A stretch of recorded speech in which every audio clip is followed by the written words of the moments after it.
So now it is The Lake Isle of Innisfree.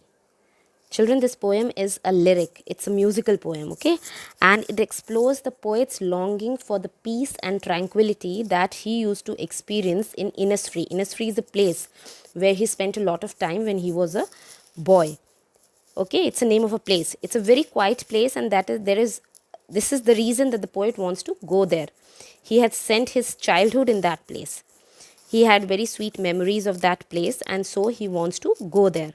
So if we go line wise, it says, I will arise and go now to Innisfree, and a small cabin built there of clay and wattles made, 9 bean rows will I there, a hive for the honeybee, and live alone in the bee loud glade. So he says, arise, stand up. He says, I will arise, and wattles means twisted sticks. Okay. So he says that I here refers to the poet William Yeats. William B. Yeats is the poet. Okay. He says that he wants to go to Innisfree. Over there, he will build a small room for himself with clay and small sticks, which are used to make the walls. Okay. And he will need some food to eat also. So he will grow beans near his room. Okay, see the imagination. He says that that is so peaceful there. I don't want to go out and buy vegetable for myself, food for myself. I will just grow food there, 9 rows of beans near my room, and I will get the honey from the honeybee hive. And he says that there is an open space where he will build his room, and it will be full of the buzzing sound of the bee. Nothing to disturb, only the buzzing sound of the honeybee. Okay, he says that the open space will be there, and he will live all alone in peace and tranquility. And I shall have some peace there, for peace comes dropping slow, dropping from the vales of the morning to where the cricket sings, their midnights all a glimmer, and noon a purple glow, and evenings full of linnets' wings. So he says that evenings full of linnets' wings. He says that in this stanza, the poet says that when in Innisfree, he will feel peaceful. And the feeling of peace, it is felt very slowly actually. He describes that he would start feeling peaceful when it's morning time, it's cloudy, it's very clear. Then it will appear as if the morning has come to himself.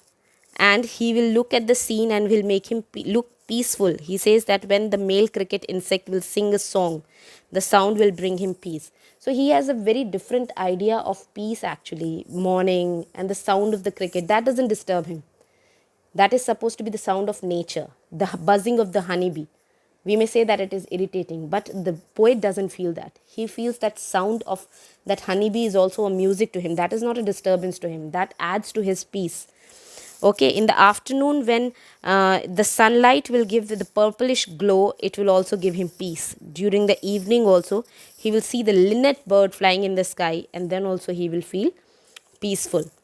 Then we have, I will arise and go now, for always night and day I hear the lake water lapping with low sounds of the shore. While I stand on the roadway or on the pavement's grey, I hear it in the deep heart's core.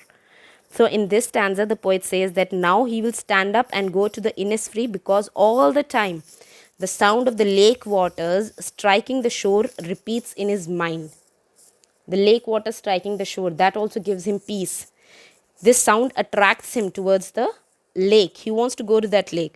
Wherever he is, either he is standing on the roadway or he is standing on the pavement, wherever he is, that sound is the innermost part of his heart. Okay, so we can understand how the poet is longing for the peace and tranquility, and he finds peace in the lap of nature. The sounds that are associated with nature doesn't seem to hound him. He doesn't feel offended with it. He finds peace in that. He finds peace in the water striking the lake. He finds peace in the honeybees buzzing. He finds peace in the cricket singing, and in the linnet bird, and in the sunshine, and in the sunset. He finds peace in this place.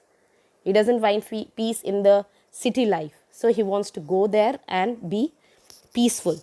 So the rhyme scheme of the poem is AB, AB, and there is of course alliteration, the repetition of a consonant sound in one or two more closely placed words.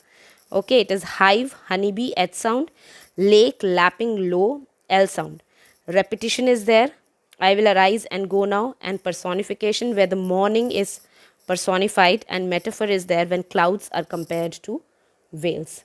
So this is the poem Lake Isle of Innisfree, and question answers we'll do after the discussion.